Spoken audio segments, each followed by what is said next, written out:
France just threatened to go to war with an African nation, not over terrorism, not over democracy, over a mine. A mine that's been feeding France's nuclear power for 50 years. And the country said no. Niger didn't negotiate. It sent troops. It made a deal with North Korea. And now, the uranium that keeps the lights on in Paris is heading to Pyongyang instead. This isn't a headline. It's a turning point. Because if Niger wins, the entire system that's kept Africa's resources flowing north for generations collapses. And France knows it.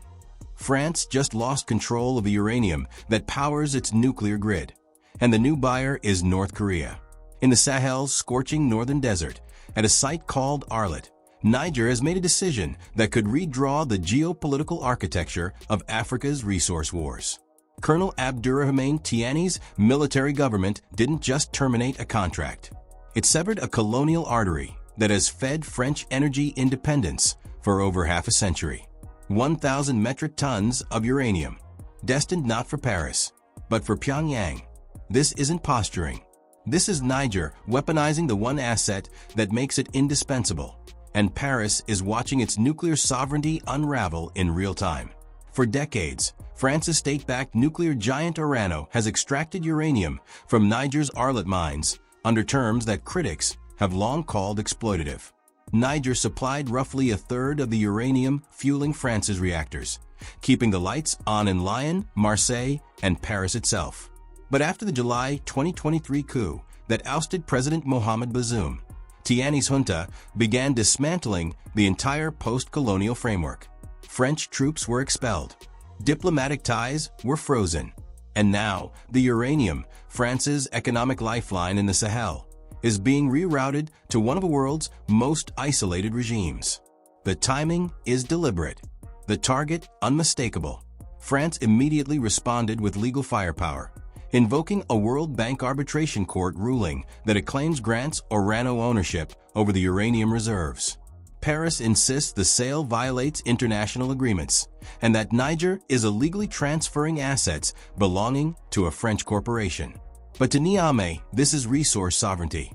The uranium lies beneath Nigerian soil. It was mined by Nigerian labor.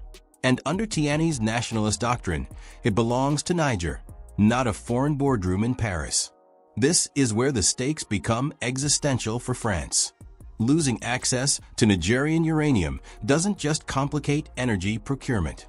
It exposes the fragility of France's entire African policy. For years, Paris maintained influence across Francophone Africa through a blend of military presence, diplomatic leverage, and resource extraction agreements that dated back to independence. But that model is collapsing. Mali, Burkina Faso, and now Niger have all expelled French forces and realigned toward Russia, Turkey, and increasingly, actors outside the traditional Western orbit. North Korea's entry into this equation is not random.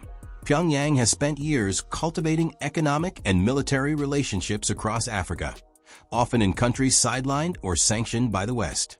A uranium deal with Niger gives Kim Jong-un's regime access to nuclear material at a moment when international monitoring is weak and enforcement fragmented. It also signals to Washington, Paris, and Brussels that the rules-based order they claim to uphold is increasingly irrelevant in capitals that feel abandoned, exploited, or disrespected. And France? It's now trapped between two impossible choices: escalate and risk further alienating a region already lost to anti-French sentiment, or concede and accept that the era of Francafrique, of French primacy in West Africa, is over. The World Bank ruling parasites may hold legal weight in international arbitration chambers, but in Niamey, it reads as neo-colonial overreach. Tiani's government has framed the uranium transfer as an act of sovereignty, a reclaiming of national wealth from decades of foreign extraction. To his domestic audience, this is liberation.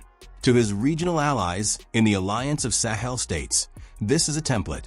What happens next could redefine the region. If the uranium shipment proceeds, it sets a precedent. Other resource-rich African nations may begin questioning long-standing agreements with Western firms, especially in mining, energy, and infrastructure. If France successfully blocks the sale through sanctions, legal enforcement, or covert pressure, it risks entrenching resentment and accelerating the pivot toward Moscow, Beijing, and Pyongyang. But there's a deeper current here. This isn't just about one mine or one deal.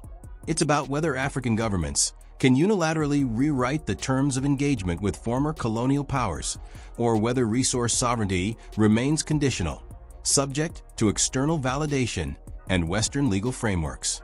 Niger's uranium is no longer just fuel. It's leverage. It's a test case. And the outcome will echo far beyond the Sahel. France is scrambling. North Korea is watching. And in Arlit, the uranium sits waiting. No longer a certainty, but a flashpoint. France just threatened war over a mine in the desert. Not oil, not gold, uranium. And the government in Niamey isn't backing down. Paris has issued an ultimatum to Niger's military junta: cancel the uranium deal with North Korea, or face the possibility of military intervention. It's a threat that echoes decades of French power projection across Africa. Except this time, the response wasn't compliance. It was defiance. Colonel Abdurrahman Tiani's government didn't negotiate. It deployed troops to the Arlit uranium site and declared that Niger would no longer submit to foreign pressure. What began as a resource dispute has now become a sovereignty crisis, with soldiers dug in and red lines drawn. This is no longer about contracts. It's about whether an African nation can say no to its former colonizer and survive. France's ultimatum was blunt and unambiguous: cancel the North Korean uranium agreement, or face consequences that could include military action. For Paris, this isn't just about one shipment of nuclear material. It's about maintaining a system that has kept French influence intact across Francophone Africa for generations. Orano, the state-backed nuclear company, has operated in Niger's Arlit region since the 1970s, extracting uranium under terms that critics argue heavily favored Paris. France's nuclear reactors depend on that uranium. Losing access doesn't just disrupt energy security. It dismantles the strategic architecture that has made France energy independent. But Niamey sees it differently. To Tiani's government, the uranium isn't stolen property. It's compensation. Decades of contracts signed under post-colonial frameworks that left Niger among the poorest nations on earth while fueling one of the wealthiest. Niamey argues that the terms were exploitative, the royalties insufficient, and the sovereignty compromised. The North Korean deal, in this framing, isn't a provocation, it's restitution. It's Niger reclaiming control over its own resources and negotiating on its own terms, free from the shadow of French oversight. And when France issued its ultimatum, Niger didn't flinch. Instead, the Nigerian army was deployed to secure the Arlit site. Soldiers now patrol the perimeter of a mine that for half a century was effectively controlled by a foreign corporation. The message from Niamey was clear: this uranium is no longer negotiable. The junta publicly rejected the French ultimatum, framing the standoff not as a commercial dispute but as a fight for national dignity. In a region where anti-French sentiment has surged following coups in Mali, Burkina Faso, and Niger itself, Tiani's government is positioning itself as the champion of sovereignty against neo-colonial overreach. This is where the stakes become existential for both sides. For France, backing down would signal the collapse of its remaining leverage in the Sahel. Paris has already been expelled from Mali and Burkina Faso. Its military bases have been shuttered. Its diplomatic influence has eroded. If Niger successfully defies a direct French ultimatum and redirects uranium to Pyongyang without consequence, other African governments will take note. Resource sovereignty becomes a viable strategy. Long-standing agreements become renegotiable. And France's ability to project power south of the Mediterranean becomes a memory. But for Niger, the risks are just as severe. A military intervention, whether direct or through proxies, could destabilize an already fragile state. Niger is landlocked, economically struggling, and surrounded by hostile actors, including jihadist insurgencies and neighboring tensions. The junta's legitimacy rests on its ability to deliver sovereignty and security. If France escalates and Niger cannot defend its position, Niamey's government risks not just political collapse, but a broader regional crisis that could pull in the alliance of Sahel states, Russia, and other external players. What happens next could redefine the region. France has issued the ultimatum, but it hasn't yet acted on it. That leaves open the question: is Paris willing to enforce its threat with military force? And if so, what does that enforcement look like? Airstrikes on Arlit? Support for opposition groups? Economic strangulation through sanctions? Each option carries risks of escalation, of backlash, of further alienating a continent already turning away from Western partnerships. Meanwhile, Niger's military remains in position. The uranium sits under armed guard, and North Korea waits. This standoff is no longer about one mine or one deal. It's a test of whether African nations can unilaterally redefine their relationships with former colonial powers, or whether sovereignty remains conditional, subject to external approval and the threat of force. France has drawn a line. Niger has crossed it. And now both governments are waiting to see who blinks first, or if the desert turns into a battlefield.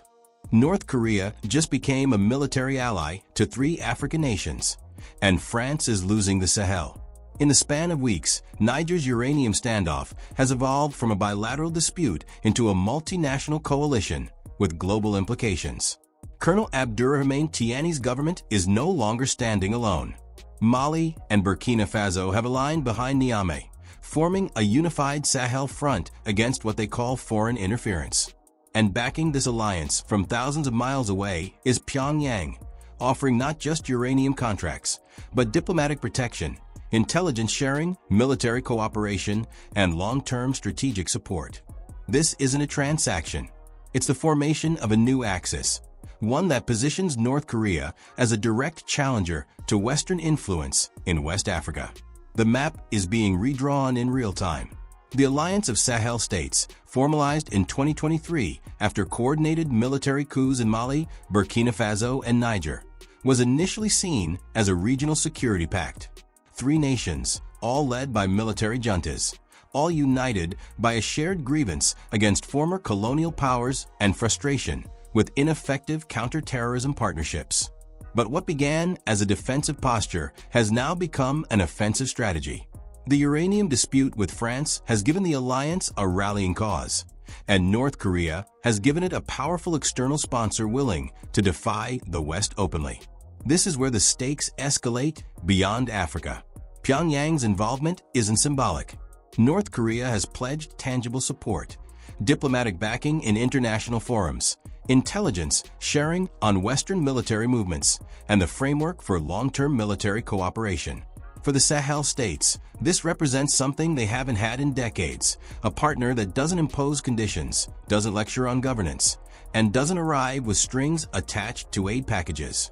North Korea offers an alternative model: defiance without apology, sovereignty without submission. And for Kim Jong-un's regime, the Sahel represents opportunity. North Korea has spent years cultivating relationships across Africa, often in nations sidelined by the international community. These partnerships offer Pyongyang access to resources, diplomatic recognition, and leverage in a multipolar world increasingly fragmented along ideological lines. A uranium deal with Niger is valuable. A strategic alliance with 3 Sahel states is transformative. It positions North Korea as a power broker in a region where France, the United States, and the European Union are rapidly losing ground.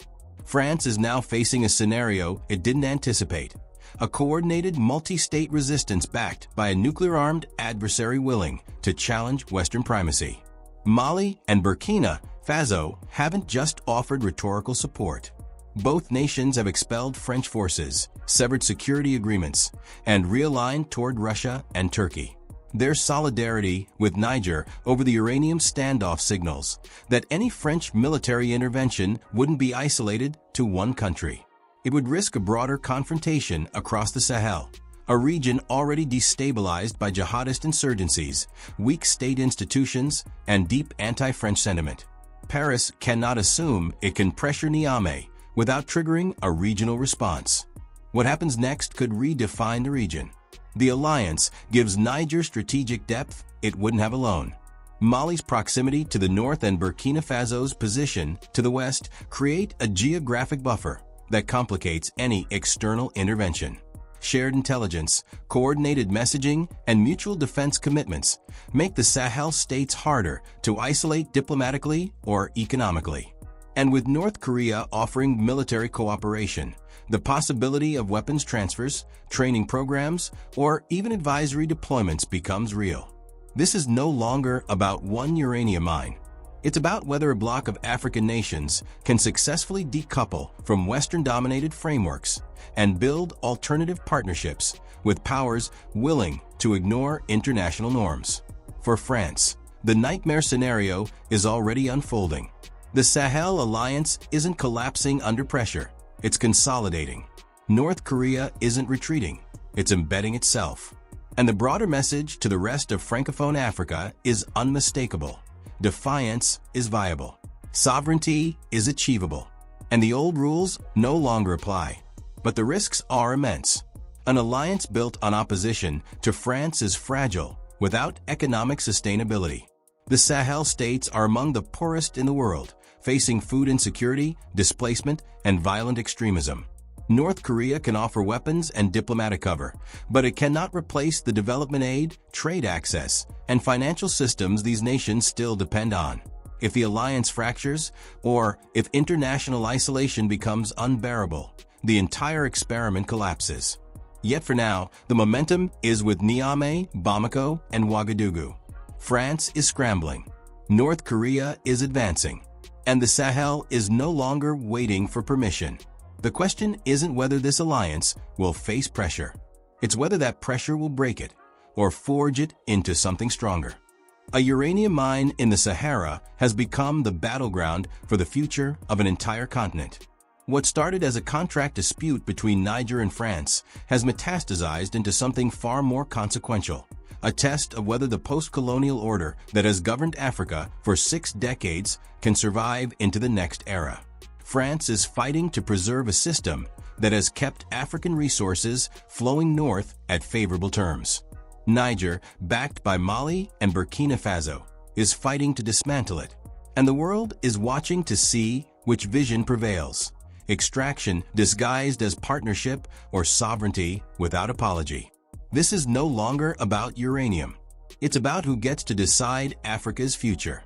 For over half a century, France maintained influence across Francophone Africa through a model known as Francafrique, a web of military agreements, currency control through the CFA franc, and resource extraction contracts that locked African nations into dependencies they couldn't easily escape.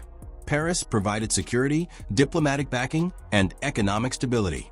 In return, French corporations gained privileged access to minerals, oil, and uranium that powered France's economy and energy grid. It was a system that worked for Paris. But for the nations locked into it, the terms were increasingly seen as exploitative, humiliating, and unsustainable. Niger's uranium standoff has shattered the illusion that this arrangement is still viable.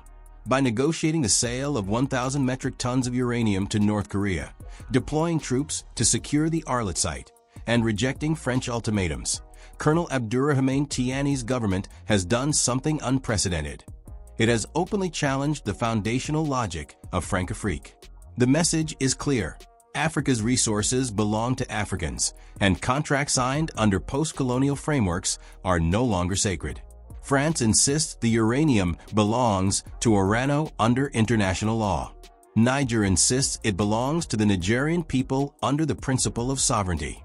There is no middle ground, and the implications extend far beyond one nation or one mine. Mali and Burkina Faso's alignment with Niger signals that this is not an isolated dispute, but the beginning of a coordinated resistance. All 3 nations have expelled French forces, severed security partnerships, and sought alternative alliances with Russia, Turkey, and now North Korea. They are not simply rejecting France. They are rejecting the entire architecture of dependency that France represents. And they are finding willing partners in powers that have no interest in preserving Western dominance. This is where the stakes become global. North Korea's entry into the Sahel isn't accidental.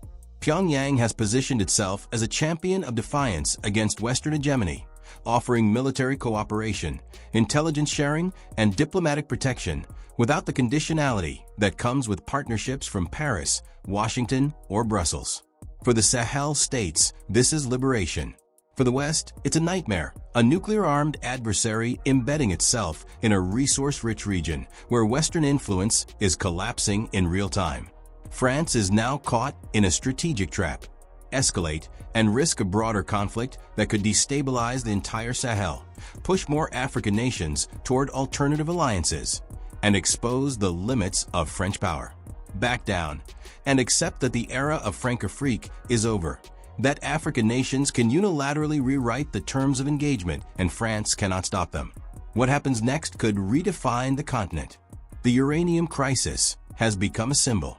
It represents decades of grievances over unfair contracts, extractive relationships, and the fiction that post-colonial arrangements were partnerships rather than impositions. It represents a generation of African leaders willing to risk instability, isolation, and confrontation in exchange for genuine sovereignty. And it represents a world order that is fracturing along new lines, not East versus West, but North versus South, extraction versus equity, legacy systems versus emerging powers. If Niger succeeds in redirecting its uranium to North Korea without suffering crippling consequences, the precedent will reverberate across the continent. Other resource-rich nations will reconsider long-standing agreements. Other governments will explore partnerships with China, Russia, Turkey, and actors outside the Western sphere. And France, along with other former colonial powers, will find that influence built on dependency is no longer sustainable when dependency is no longer accepted. But if France succeeds in blocking the sale through sanctions, legal enforcement, or military pressure, it may win the battle while losing the war. The resentment will deepen, the anti-French sentiment will spread, and the next crisis will be even harder to contain. The standoff at Arlit is not just about uranium. It's about whether Africa can control its own wealth, make its own alliances, and chart its own course, or whether the structures of the past will hold for one more generation. France is digging in. Niger is standing firm. And the future of an entire continent hangs in the balance. The question is no longer if the old order will collapse. It's what comes next.